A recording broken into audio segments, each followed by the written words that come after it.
दीपक मीणा की है जिसने सबको रुला दिया। पूरा मुखर्जी नगर की आंखें नम हुई और ये कहानी झकझोर देने वाली है। हमने बहुत सारी फ्रेंड से आज भी बात की है, कल भी बात की थी और सबसे पहले इस टॉपिक पर वीडियो बनाने वाले हम ही व्यक्ति थे। हमारे साथ में एक दोस्त और है। सबसे पहले मैं आपसे ये जानना चाहूँगा, क्या नाम है आपका? मेरा नाम गोविंद है। गोविंद जी, ये बताइए, आप भी यूपीएससी की तैयारी करते होंगे, डर तो आपको भी थोड़ा बहुत सता रहा होगा कि कल को मेरे साथ ही ऐसी अनहोनी ना हो जाए। इस तरह की अगर घटनाएं को अगर देखा जाए तो जाहिर सी बात है, दिल दहलाने वाली तो घटनाएं हैं ही। इससे ये होगा कि ये घटनाओं को देखने के बाद मेरे जो दोस्त है जो आना चाहता है दिल्ली मुखर्जी नगर तैयारी करने के लिए, अगर इस तरह के वारदात को देखेगा तो वो भी आने से कहीं ना कहीं वो हिचकेगा, आने से मना करेगा। तो दिल दहलाने वाली घटनाएं तो है ही। कुछ न कुछ यूपीएससी की तैयारी कर रहे हैं? मैं विगत 1.5 साल से कर रहा हूँ यूपीएससी की तैयारी। आपको क्या लगता है, जैसे मान लीजिए आपका ही प्रीलिम्स क्वालिफाई हो गया तो क्या फिर आप सुसाइड करने का मन बनाएंगे, कभी बनाएंगे? ये तो मुझे थोड़ा सा इसमें थोड़ा सोचने वाली बात है, क्योंकि जो बंदा वो भी फर्स्ट टाइम में यूपीएससी प्री क्वालिफाई कर रहा है एकदम से, कहीं ना कहीं उसमें तो इस प्रकार का जोश जुनून तो रहा ही होगा, पागलपन तो रहा ही होगा यूपीएससी को लेकर के। तब तो वो फर्स्ट अटेम्प्ट पे ही वो पास कर गया। और उसके बावजूद भी अगर ये 10 दिन के बाद अगर ये उसका जो डेड बॉडी मिलता है, जहाँ भी मिलता है, लेकिन डेड बॉडी 10 दिन के बाद मिलता है, तो कुछ ना कुछ कहानी तो लगता है मुझे। अंदर की क्या बात है वो कहीं ना कहीं ये जांच का विषय है, इसमें पुलिस हो या फिर जितने भी जांच की टीम है। आप लोग सुरक्षित हैं मुखर्जी नगर दिल्ली में? अब तक तो ऐसा लग रहा है कि सुरक्षित थे, लेकिन इस तरह की अगर सामने घटना आएगा तो जाहिर सी बात है कि मतलब असुरक्षित महसूस करेंगे हम लोग। आपका क्या नाम है भैया? सचिन राजलवाड़ नाम है सर। सचिन जी, ये बताइए, अभी यूपीएससी की तैयारी करते हैं? जी सर, मैं यूपीएससी कर रहा हूँ, सेल्फ स्टडी कर रहा हूँ। और जैसे कि आपको पता ही है, जो घटना हुई है ये बहुत दुखद घटना है, ऐसी होनी नहीं चाहिए। इससे कई सवाल उठ रहे हैं। सबसे पहला बड़ा सवाल ये है कि यहाँ पर जो बच्चे कोचिंग की तैयारी करने आते हैं, अपने घरों से दूर आते हैं, उनको सुरक्षित महसूस नहीं कर रहे हैं। अभी कुछ महीने पहले करोल बाग में घटना हुई थी, उससे पहले यहाँ पीजी और लाइब्रेरियों में घटना हुई है। इसके बाद भी प्रशासन सोया हुआ है। आज उसको कई दिन हो चुके हैं उसकी डेड बॉडी को मिले, लेकिन अभी तक कोई सुराग नहीं मिला है। प्रशासन की तरफ से कोई भी कोऑपरेट नहीं किया जा रहा है। प्रीलिम्स क्वालिफाई करने के बाद कोई व्यक्ति, मान लीजिए आपका ही प्रीलिम्स क्वालिफाई हो जाता, तो क्या आपके माइंड में कभी ऐसा डाउट आता कि मैं जंगल में चलता हूँ? एक बच्चा, एक विद्यार्थी जो यूपीएससी की तैयारी के आगे झुका नहीं, वो झूल कैसे गया?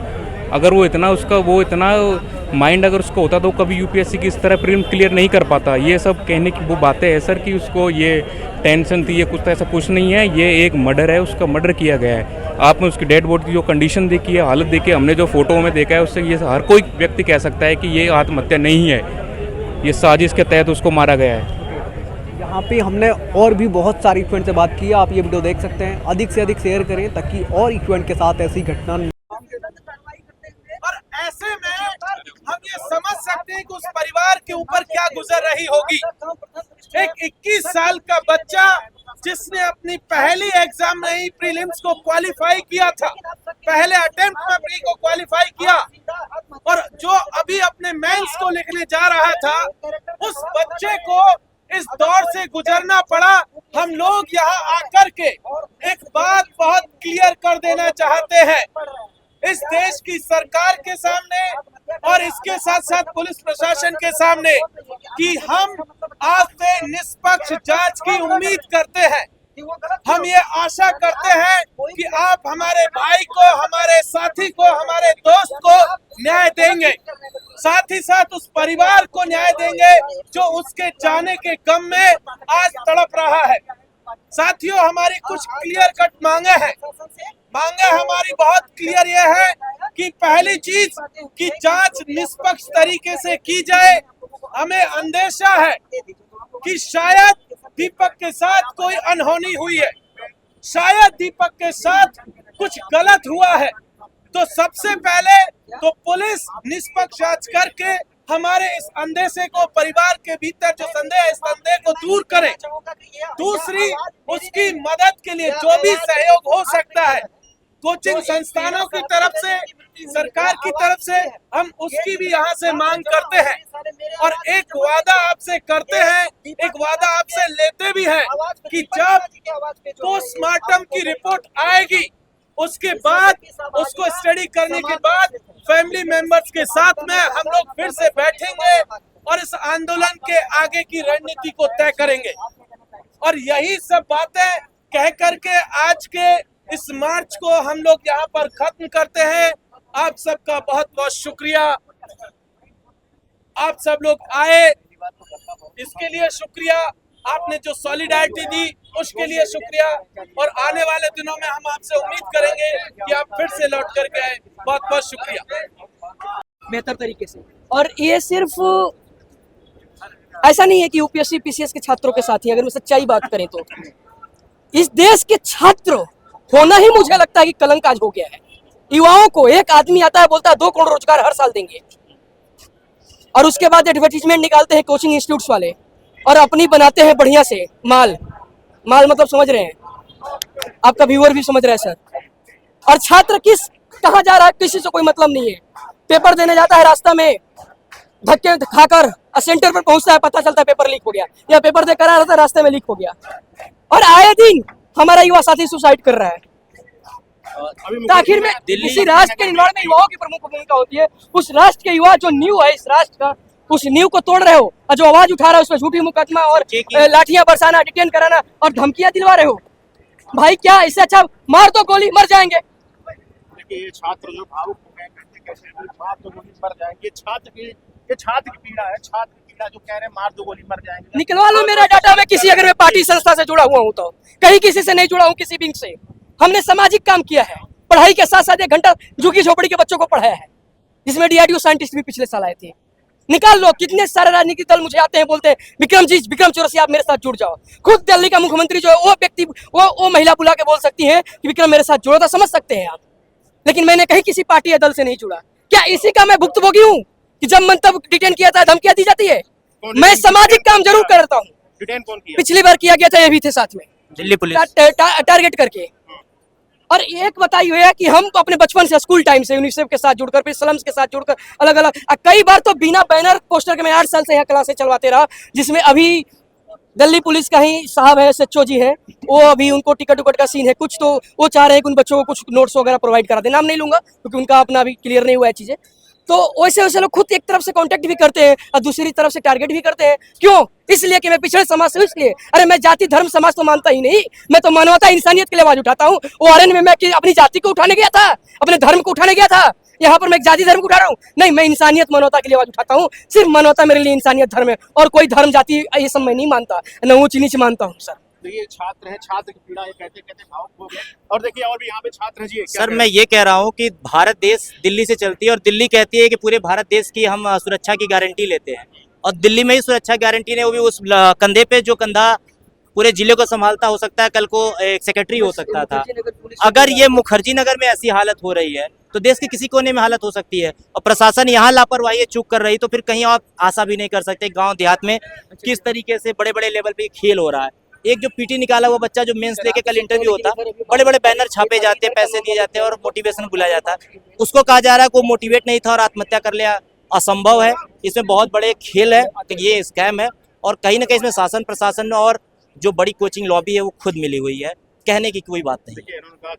जगह ये शिक्षा की तरह है, लोग यहाँ IAS ऑफिसर बनने के लिए आते हैं, बन के जाते हैं। 2-3 महीने में एक पेपर में छपा था कि उस कोचिंग इस कोचिंग इस संस्थान, ये कोई भाषा नहीं होती है। दीपक कुमार मेरा नाम से संबोधन होना चाहिए। UPSC का मेंस निकाला जाए नहीं,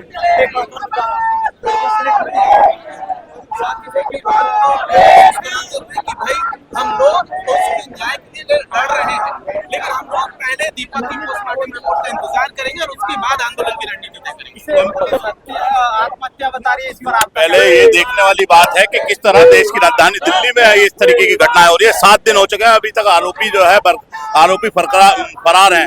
ये घटना राजस्थान में होती, हरियाणा में होती, ये उत्तर प्रदेश में होती, बिहार में होती, झारखंड में होती तो समझ में आता, मगर देश की राजधानी दिल्ली में जो पुलिस जो है सबका साथ और सबका सहयोग करने की बात करती है, वहाँ पे ये सब घटनाएं हो रही हैं। ये सोचने और समझने की बात है। जो अपने आप को ये दावा करती है कि हम सब तरीके से साइड टेक्निकल लेस है, तब भी जो है आरोपी जो है बच रहे हैं। कैसे कैसे माँ बाप जो है, घर परिवार के लोग जो है इस कोशिश में, इस आस में अपने बच्चों को जो है आधा पेट काट के जो है यहाँ पे भेजने का काम करते हैं कि मुखर्जी नगर देश की राजधानी दिल्ली के अंदर जाएंगे, हमारे बच्चे अच्छा पढ़ेंगे और अधिकारी कर्मचारी वहाँ से बन के आने का काम करेंगे और देश और प्रदेश की सेवा करने का काम करेंगे।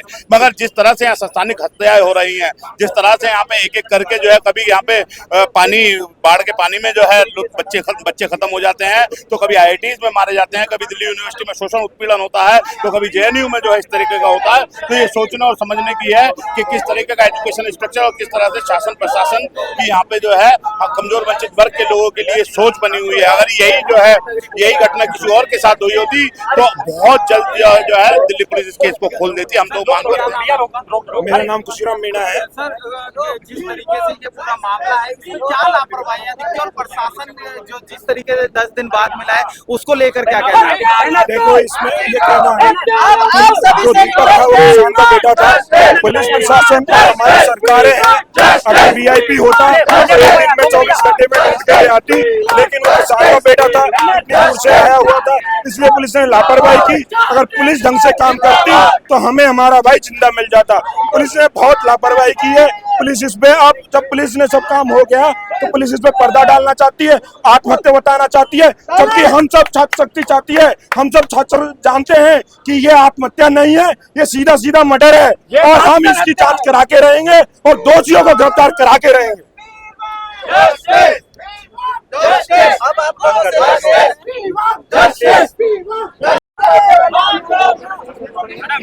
इनका बात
कैसी सरकारें हैं मेरे भाइयों? कभी कोई डाकू समझ रहा है, कभी कोई किसी समझ रहा है। सुरक्षा नाम की कोई चीज नहीं है। और अब तो मुझे लगता है सफलता से ज्यादा असफलता, तो मुझे लगता है कि ये सफल होना बड़ी बात नहीं है।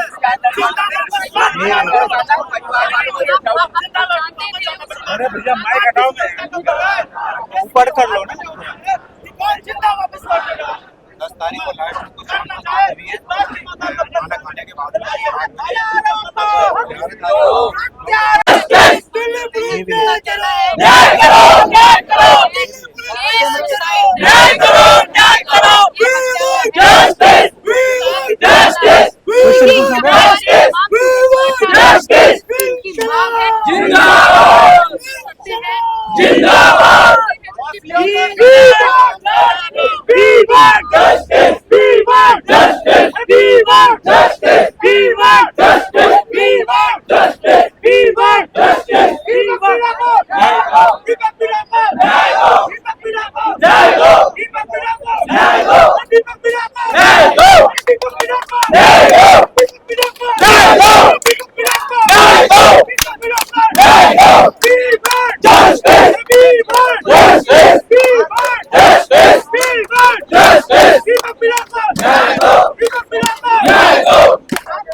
ओम शांति शांति शांति। अरे दीपक मीणा को न्याय दो, दीपक मीणा को न्याय दो, दीपक मीणा को न्याय दो,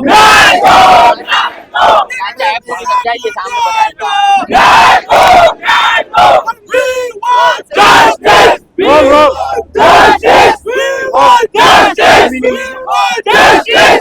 want justice!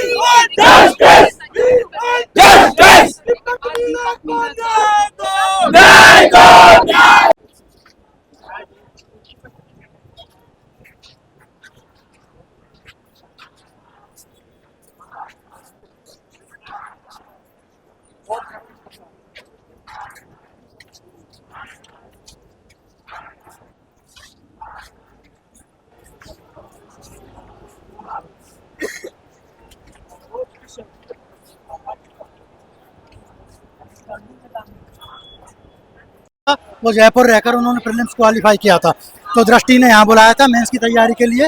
उसके बाद ऐसा होता है कि जनरली कोई बच्चा मेंस की तैयारी कर रहा है तो वो सुबह से लेकर शाम तक पढ़ता है और शाम को ब्रीफ करता है अपने घर वालों को, तो वो हर रोज शाम को 8 बजे अपने घर वालों को कॉल करता था। जब 2-3 दिन कॉल नहीं किया तो घर वालों को नेचुरली चिंता हुई, तो उन्होंने फिर इधर उधर यार दोस्तों को अपने उसके रूम पे भेज के पूछा गया। जब वहाँ भी पता नहीं चला तो फिर वहाँ से अपने घर से 10-5 लोगों को भेजा गया, मिसिंग की कंप्लेंट फाइल हुई, और जब उसका कुछ भी पता नहीं चला तो जाहिर है कि पुलिस पहले नेचुरली स्लो प्रोग्रेस तरीके से कार्य कर रही थी, क्योंकि उन्होंने सोचा 20 तारीख को मेंस का एग्जाम है तो शायद सेंटर पे मिल जाए, किसी दोस्त के रूम पे जाके पढ़ाई कर रहा हो इसलिए फ़ोन ऑफ कर लिया हो। लेकिन अब 20 तारीख को वो पहले पेपर के दिन भी सेंटर पे नहीं पहुंचा, तो डीसीपी जितेंद्र भाई साहब है, जितेंद्र मीणा जी, उन्होंने सोचते हैं आप जो है कितना दोषी है, यहाँ का सिस्टम कितना दोषी है, यहाँ सिस्टम तो आपने देख लिया है, आए दिन हादसे होते रहते। पहले और राजनगर वाला हुआ तो यहाँ स्टूडेंटों को कमोडिटी समझ रखा है, उनकी कोई फ्री बिल नहीं है।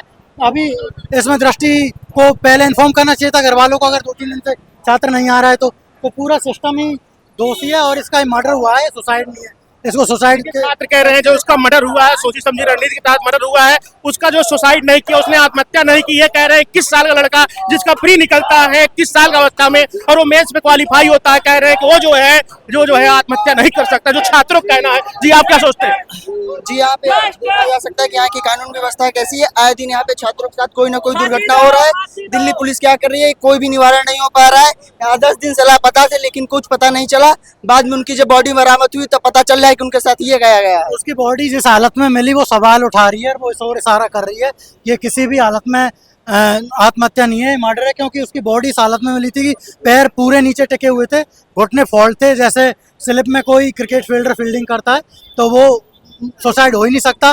बैग ऊपर लटका हुआ था और 10-11 दिन में बॉडी मिली, इसलिए वो डिकम्पोज हो चुकी थी। जी आप क्या कहते हैं? सर मेरा मानना है कि प्रशासन आंख मूंद के बैठा है, और जो भी दूध का दूध पानी का पानी उसको करना चाहिए, और एक विद्यार्थियों को न्याय मिलना चाहिए और न्याय ही सर्वोपरि होना चाहिए। हमारे लिए हमारे जैसे विद्यार्थियों के साथ आज न्याय नहीं हो पा रहा तो हम किससे गुहार लगाए? आज प्रशासन आंख मूंदे बैठा है। तो मेरा इस आपके इस चैनल के माध्यम से यही कहूंगा कि जल्दी से जल्दी दोषियों को फांसी की सजा होनी। क्या डिमांड है? जी हम ये चाहते हैं कि हम इतनी दूर से पढ़ने आ रहे हैं तो हमारी गार्जियन हमको किसी के लिए भेज रहे हैं, तो दिल्ली कानून हमारी व्यवस्था को ध्यान देते हुए हमारी सुरक्षा की जिम्मेदारी ले और जल्द से जल्द दीपक मीणा के साथ न्याय किया जाए। जी आप क्या सोचते हैं? देखिए जा रहे हैं, देखिए ये जो है दीपक मीणा नाम का छात्र जो अखिल भारतीय सेवाओं का मेंस का प्री क्वालिफाई कर लिया था, मेंस के लिए दिल्ली आया था, उसके साथ एक अनहोनी घटती, उसकी जो है लाश जो है